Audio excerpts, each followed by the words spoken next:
30 বছর পরেও আমি স্বাধীনতাটাকে খুঁজছি। 30 বছর পরও আজও স্বাধীনতাকে খুঁজছি, কিংবা চিৎকার করে কাঁদিতে চাহিয়াও করিতে পারিনি চিৎকার। গানগুলো শোনেননি এমন মানুষ খুঁজলে হয়তো খুব কমই পাওয়া যাবে। সোশ্যাল মিডিয়ায় বিভিন্ন হৃদয় বিদারক ভিডিওর ব্যাকগ্রাউন্ড মিউজিক হিসেবে গানগুলো হর হামেশাই ব্যবহার হয়।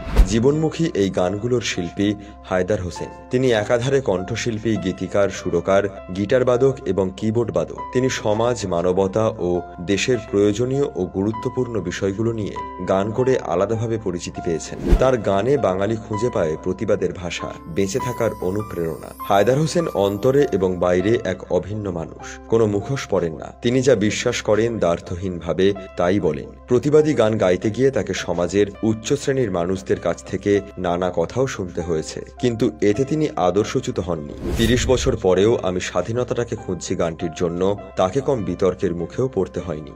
অনেক সাহিত্যিক ও সাংস্কৃতিক ব্যক্তিত্বরা গানটিকে দেশের জন্য নেতিবাচক প্রচারণা বলে মনে করেন। এই গান নিয়ে পক্ষে বিপক্ষে বেশ ভালোই বিতর্ক জমে উঠেছিল, কিন্তু তিনি সবসময় সাধারণ মানুষের কথা ভাবেন। এর প্রমাণ তিনি দিয়েছেন তার লেখা ও সুর করা প্রতিটি গানে। তার প্রথম অ্যালবামের প্রতিটি গান তাই মন কাড়ে, যদিও বর্তমানে গানে অনেকটাই অনিয়মিত। তিনি হায়দার হোসেন একজন খাঁটি ঢাকাইয়া। 1963 সালের 9 অক্টোবর তিনি পুরান ঢাকার বেগম বাজারে জন্মগ্রহণ করেন। যুক্তরাষ্ট্রে পড়াশোনা করেছেন এয়ারক্রাফট প্রকৌশল নিয়ে। এরপর বাংলাদেশ বিমান বাহিনীতে একজন বিমান প্রকৌশলী হিসেবে কর্মজীবন শুরু করেন। তার সঙ্গীত চর্চা শুরু হয় পরিবার থেকে। বাবা সেতার, তবলা বাজাতেন, চাচারা মিউজিক করতেন।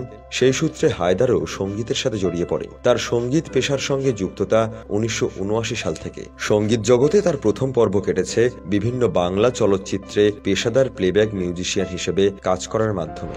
বিখ্যাত সুরকার আলম খানের সঙ্গে প্লেব্যাক গিটার বাজাতেন তিনি। পপ সম্রাট আজম খানের সঙ্গেও তিনি কাজ করেছেন। পরে তিনি নিজেই গানে কণ্ঠ দেন এবং পরিচালনা করেন। এ পর্যন্ত ফাইসা গেছি, স্বপ্ন, না বলা কথা, প্রত্যাশা, খোলা আকাশ নামে অ্যালবাম বের হয়েছে তার। তার গণতন্ত্র, সরকারি অফিসার, বুদ্ধিজীবী, ফাইসা গেছি সারি গানগুলো ব্যাপকভাবে জনপ্রিয় হয়েছে।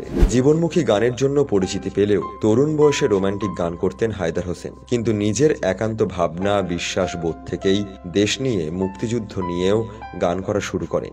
বর্তমানে তারকারা সোশ্যাল মিডিয়ায় নিজেদের আপডেট রাখলেও তিনি খুব একটা সক্রিয় নন। ফেসবুকে হায়দার হোসেন নামে তার ভেরিফাইড অ্যাকাউন্ট রয়েছে, যেখানে 6 লক্ষেরও বেশি মানুষ তাকে ফলো করেন। এছাড়াও হায়দার হোসেন মিউজিক নামে ইউটিউব চ্যানেল আছে, সেখানে তার গানগুলো পাওয়া যাবে। ব্যক্তিগত জীবনে নুসরাত জাহান সিম্মিকে বিয়ে করেন এই শিল্পী। গানের বাইরে বর্তমানে ব্যবসার সঙ্গে নিজেকে যুক্ত রেখেছেন তিনি। ফ্লেভার্স অন ফায়ার নামে ফুডকোর্টের ব্যবসা রয়েছে তার। 300 ফুটে স্বদেশ প্রপার্টিজের ভেতরে এই ফুডকোর্টটি অবস্থিত। হায়দার হোসেনের ফুডকোর্টটি মাল্টিপাল কুজিন, অনেক ধরনের খাবারের সমারোহ আছে এখানে। কোনো দোকানের খাবারের সঙ্গে এই ফুডকোর্টের মিল নেই। সেখানে কেউ ইতালিয়ান চাইলেও পাবেন, কাবাব হলে সেটা আফগানি বা ইন্ডিয়ান ফ্লেভারের, যদি জাপানিজ চান সেটিও পাওয়া যাবে। সব মিলিয়ে সেখানে একটা পারিবারিক আবহাওয়া পাওয়া যায়। জীবনমুখী গান গেয়ে 2013 সালে RTV স্টার অ্যাওয়ার্ডস লাভ করেন তিনি। সম্প্রতি হৃদযন্ত্রের জটিলতা নিয়ে ঢাকার ন্যাশনাল হার্ট ফাউন্ডেশন অব বাংলাদেশে ভর্তি ছিলেন হায়দার হোসেন। কয়েকদিন চিকিৎসা নিয়ে সুস্থ হয়ে ওঠেন। 60 বছর বয়সী এই সঙ্গীত শিল্পী হৃদরোগ ছাড়াও ডায়াবেটিসে ভুগছেন।